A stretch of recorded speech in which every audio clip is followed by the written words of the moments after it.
Hi, welcome back to Joe Blogs. Well, for anybody that thought that the market turmoil was over, it looks like you were wrong because markets have now started to crash again. And the reason why they're crashing is because Donald Trump has increased the tariff on China to 104%. That is off the scale. Let's hear what he had to say about this. Right now, China's paying a 104% tariff. Think of it, 104%. Now, it sounds ridiculous, but they charged us for many items 100%, 125%. Many countries have. They've ripped us off left and right. But now it's our turn to do the ripping. Now it's our turn to do the ripping. Well, I'm not entirely sure he's thinking that this is a mistake. This sounds like something he's actually quite proud about. And in terms of how much the US is actually pulling in, he's also proud about that. We're making a fortune with tariffs, $2 billion a day. Do you believe it? I was told $2 billion a day. You know, I get hit by the press about tariffs. We're making $2 billion. This isn't 35 million, that's peanuts. $2 billion a day. And then they say, gee, they don't know. You know, this is only the enemy can be talking this way. In addition, we have a lot of countries coming to see us that want to make a deal. And we're doing things that nobody's ever even thought about. So he's making $2 billion a day. The US is pulling in $2 billion a day from these tariffs. And he said there that it was the enemy who is complaining about this. But when you think about that $2 billion, where is it actually coming from? Who's paying the $2 billion? Because what we're talking about here are goods that are being sent to the USA that are going to be sold to US consumers. They're the ones who are actually paying for those goods. And the tariff is increasing the sales price of that good. So if we're talking about a BMW, for example, that's being imported from Germany, the cost of that BMW is going up by 20 or 25%. And the people who are paying that are US consumers. So the money is actually coming from the US consumers. It's not coming from Germany, from BMW, from the enemy, as Donald Trump is referring to them as. It's actually coming from the US people. So the $2 billion is basically an additional tax that's being charged in the US. It isn't actually being paid as some sort of one-off lump sum payment by the importer. The only time that that's being paid is by the people who are actually buying it. So this is coming from the US consumers. And I think that's one of the things to keep in mind here, because the damage to the US economy is the key thing that's driving down the stock markets. So let's hear what else he had to say yesterday. And I really think we're helped a lot by the tariff situation that's going on, which is a good situation, not a bad. It's great. It's going to be legendary. You watch. So he's basically saying that the tariffs are a good thing. So there is definitely no sign of remorse here. The fact that the financial markets around the world are starting to tumble and everybody's now talking about a global recession doesn't seem to be worrying Donald Trump right now. All he's looking at is the revenue that the US is taking in, and also the fact that this could be a legendary situation from his point of view. We're going to tariff our pharmaceuticals, and once we do that, they're going to come rushing back into our country because we're the big market. The advantage we have over everybody is that we're the big market. So we're going to be announcing very shortly a major tariff on pharmaceuticals. So the next thing that's being tariffed is going to be pharmaceuticals, because America has a lot of large pharmaceutical companies, but it also imports a lot of different pharmaceutical items. So applying a tariff to it will raise more money for the Treasury, but that's going to hurt people who need those pharmaceuticals, people who are unwell, who need drugs or various other medications that aren't being produced in the USA. So once again, quite a controversial point here. So let's have a look at what happened to the markets in the US yesterday, because when I posted yesterday, the markets actually had started off down quite significantly and then had bounced back up. And after I posted, everybody was feeling quite positive that actually the impact of the tariffs wasn't going to be that bad, despite the fact that the markets have come off by 12% or so over a 3-day period. But unfortunately, the optimism didn't maintain because of Donald Trump coming out and saying that he was going to impose this 104% tariff on China. So let's have a look at what actually happened to the markets yesterday.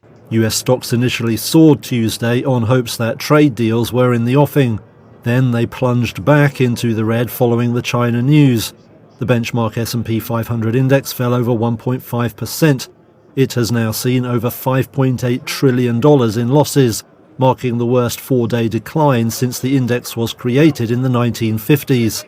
The worst four-day decline since the 1950s. It's 2025 now. So we're talking about the worst four-day performance in 75 years. That is something to be worried about. Anybody that's thinking that this is just a usual short-term movement in the stock markets needs to have a look at that statistic, because if it only happens once every 75 years, it tells you that something serious is happening right now.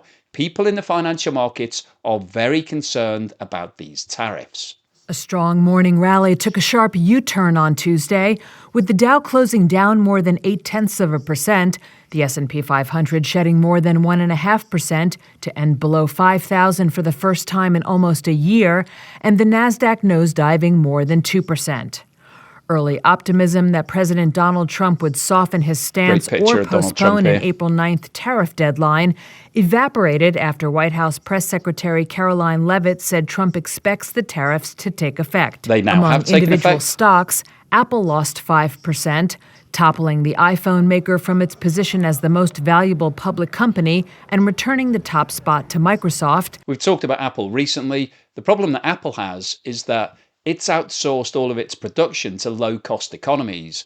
Actually, it used to be in China, and then following Donald Trump's first presidency, when he was targeting China, they moved a lot of it to places like Vietnam, and obviously Vietnam has now been hammered by this new tariff. So these tariffs are really bad news for any business that's producing things overseas in a low-cost economy, because their component parts are going to cost significantly more. And that's why Apple's share price has fallen so significantly over the course of the last week or so. Tesla shares also tumbled nearly 5%. Tesla's been having a really bad time. And the rest of the Magnificent Seven stocks, including Nvidia and Amazon, also ended lower. So things didn't end well on Tuesday in the USA, and overnight things have got significantly worse. So let's have a look at what's going on in the European and Asian markets on Wednesday. Stocks plunged again on Wednesday morning after Washington confirmed it would hit China with tariffs totaling 104%. That's a response to Beijing putting its own retaliatory tariffs on US goods. White House Press Secretary Caroline Leavitt confirmed that Donald Trump was going to escalate.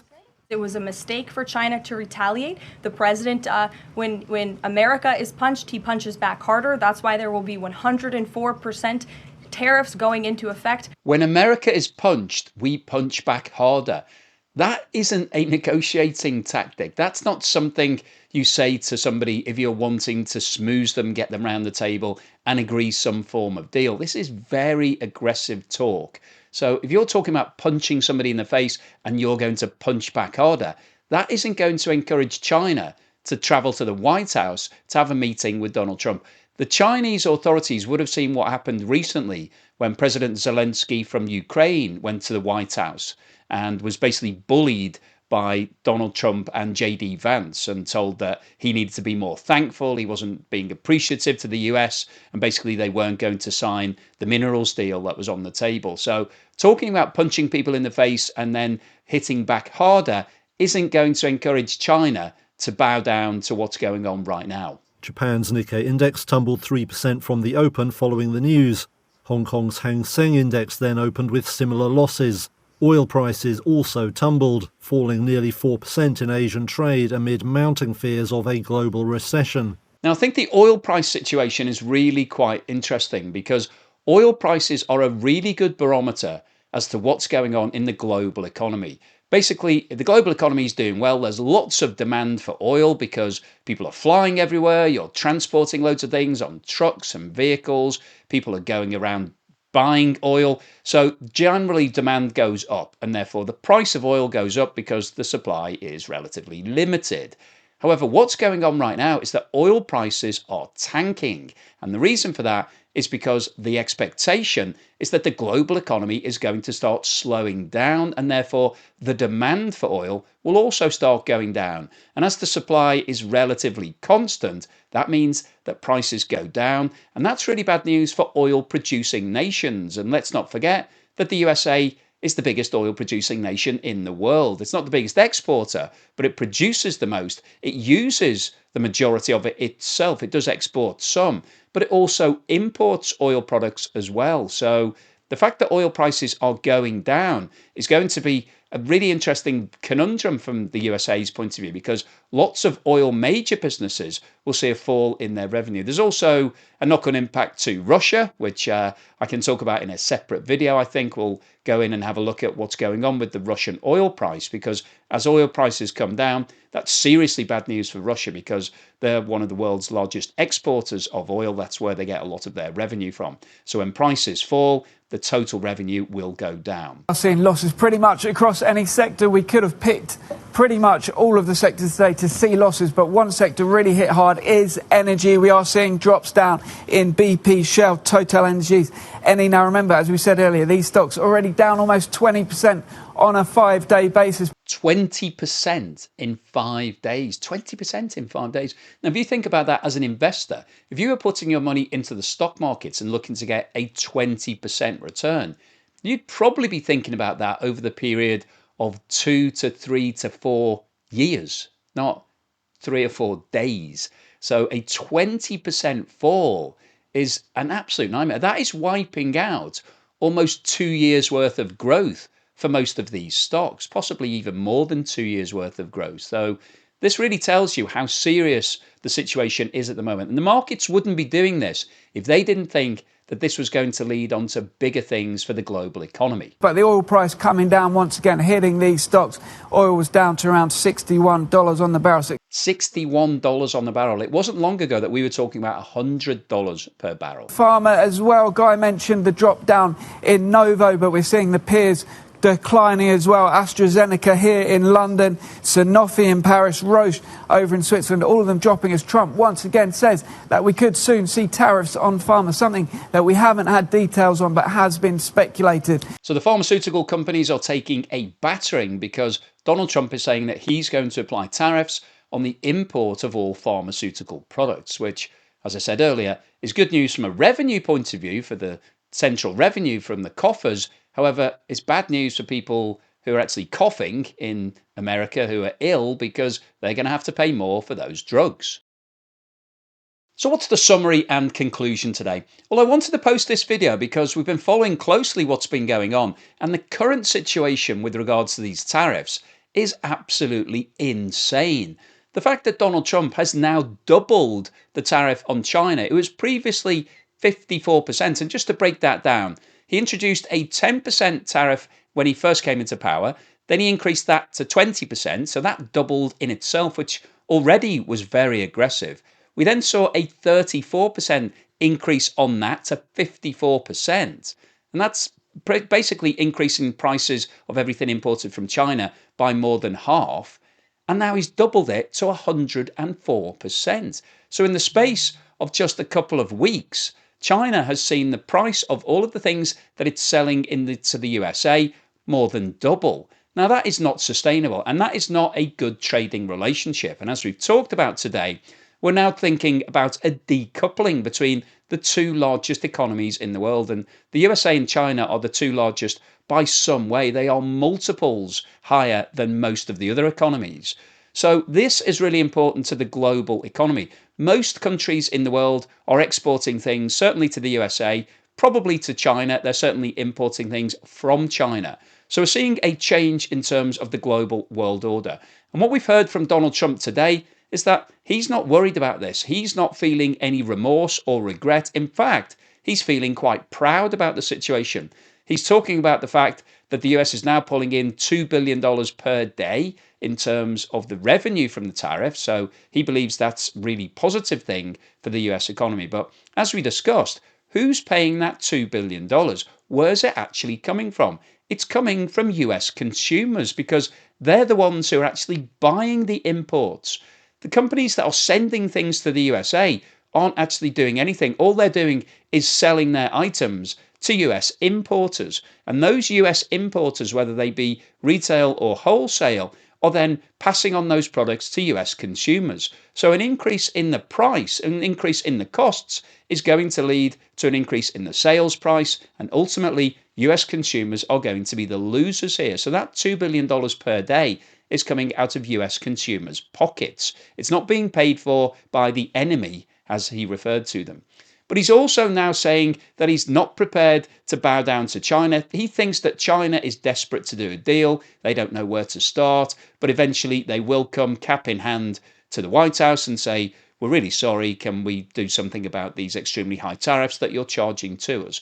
Now, I don't think China is going to do that. I don't think that they will go to the White House and ask Donald Trump for forgiveness for the high tariffs that he's put into place. I think it's more likely that they will do something to disrupt US industry. So we've already seen it. They've restricted the amount of rare earth minerals that they're prepared to sell to the US. They're already banning certain US companies. They're turning away US imports. And China will be doing their best to improve their relationship with the rest of the world. And of course, the rest of the world is also facing these severe tariffs. So Europe is looking at a tariff of 20%, the European Union. So the European Union will want to do less trade with the USA and might decide that it's better to do more trade with China. So what we could see here is the US becoming more isolated globally and the rest of the world becoming closer together. Now, obviously, we'll have to see how things pan out. But the US needs to be very careful here that it's not alienating itself from global trade, because the best thing to do in terms of global trade is to work out where the most efficient places to make things are and then distribute all of your bases all around the world in the same way as companies like Apple and Ford and Tesla have done. They've gone overseas because they can get things made much cheaper than they can in the USA. It's a great idea to bring all of the industry back to the USA, but the question is it cost effective to do it? And will consumers still buy those products if you have to pass on huge price increases for building things in the USA? And also, what will happen with regards to the rest of the world? Because no other country is doing this. The USA is doing this alone. No other country is suddenly increasing all of its tariffs against everybody else. So the rest of the world is happy to continue trading together, and the USA needs to be careful that the rest of the world doesn't find a way to carry on without it and leave the USA stranded with these much higher prices. So hopefully you've enjoyed today's video. You found it useful, informative, and thought-provoking. If you've liked what I've said, then please give me a thumbs up. Thank you for watching this video all the way through to the end, and thank you so much if you're supporting me, if you've bought me a coffee or sent me a YouTube super thanks. Really appreciate that. And if you're a long-term supporter, either through Patreon or YouTube membership or buy me a coffee membership, thank you for that long-term support. Really means a lot to me. And here's something to put a smile on your face.